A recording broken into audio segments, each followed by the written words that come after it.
Setiap tanggal 31 Agustus, Kerajaan Belanda memperingati hari kelahiran ratunya, Ratu Wilhelmina.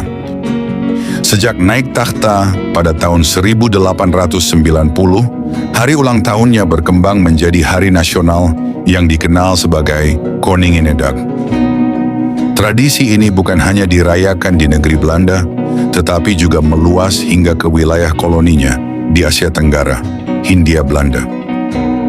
Sejak akhir abad ke-19, perayaan ulang tahun Ratu di Tanah Jajahan telah menjadi agenda resmi pemerintahan kolonial. Upacara pengibaran bendera, parade militer, doa bersama, serta pidato pejabat tinggi menjadi rangkaian utama.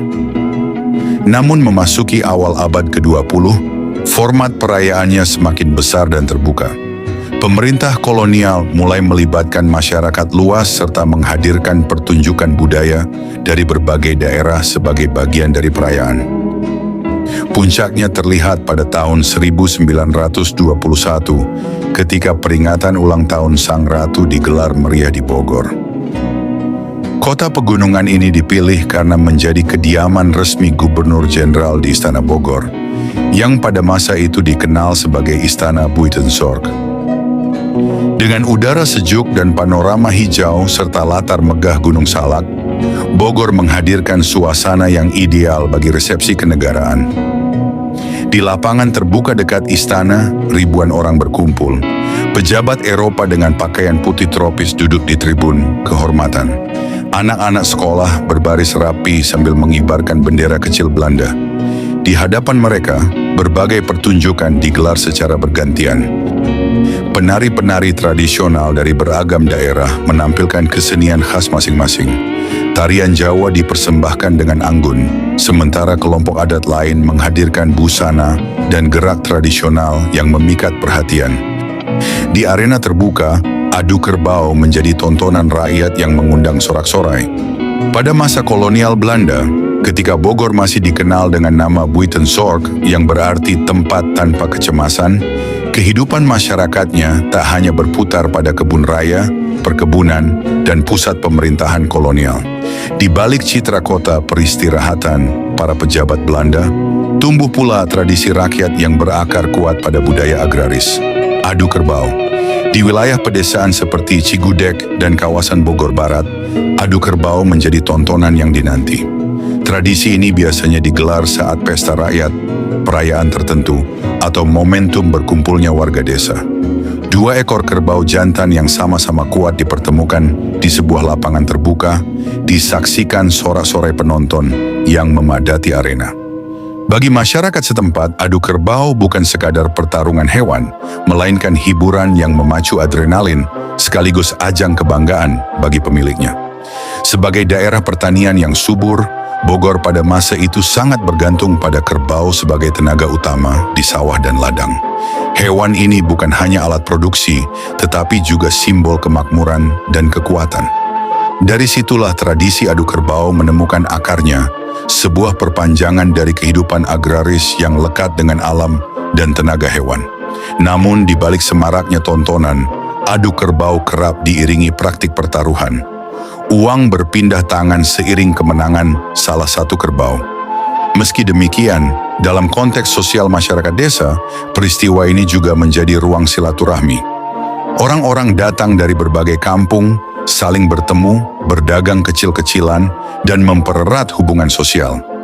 Tradisi pertarungan hewan pada masa itu juga tidak berdiri sendiri.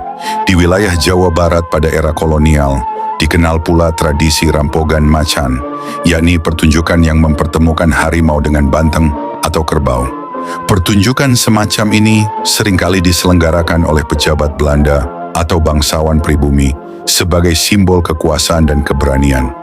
Jika rampogan macan syarat dengan unsur demonstrasi kekuatan dan politik simbolik, maka adu kerbau lebih membumi sebagai tradisi rakyat. Seiring berakhirnya masa kolonial, adu kerbau di Bogor memang tidak lagi sepopuler dahulu. Namun tradisi itu tidak sepenuhnya hilang. Di beberapa kesempatan, seperti yang pernah tercatat di Kecamatan Cigudeg, pada tahun 2012, kegiatan ini kembali digelar sebagai bagian dari upaya pelestarian budaya lokal. Dengan demikian, Adu kerbau di Bogor pada zaman Belanda bukan sekadar hiburan sesaat. Ia adalah cerminan kehidupan agraris masyarakat, ruang interaksi sosial, sekaligus potret bagaimana tradisi lokal tetap bertahan, bahkan di tengah bayang-bayang kolonialisme. Tarian perang suku Dayak turut memeriahkan perayaan Hari Wilhelmina pada masa kolonial Belanda. Dalam berbagai perayaan resmi, termasuk peringatan ulang tahun Wilhelmina, Koninginnedag, pada awal abad ke-20, pertunjukan budaya dari berbagai daerah di Hindia Belanda kerap ditampilkan sebagai bagian dari acara penghormatan dan hiburan. Salah satu yang mencuri perhatian adalah tarian perang suku Dayak, seperti tari kancet papatai dan tari mandau. Tarian-tarian ini menggambarkan keberanian, ketangkasan, serta semangat juang laki-laki Dayak dalam menghadapi musuh. Gerakannya tegas, lincah, dan penuh energi, merepresentasikan kesiapan seorang prajurit dalam pertempuran. Secara historis, tarian perang Dayak memang tidak hanya berfungsi sebagai ekspresi seni, tetapi juga memiliki makna simbolis yang kuat. Dalam konteks adat, tarian ini melambangkan keberanian, kehormatan, dan perlindungan terhadap komunitas. Pada masa kolonial, pertunjukan semacam ini sering ditampilkan dalam acara besar pemerintahan sebagai representasi kekayaan budaya Nusantara. Dalam pertunjukannya, penari mengenakan pakaian adat lengkap dengan hiasan bulu burung inggang, membawa mandau, parang khas Dayak, serta perisai yang disebut telawang. Pada dekade 1920-an, suasana Bogor berubah meriah setiap kali perayaan Koninginnedag digelar.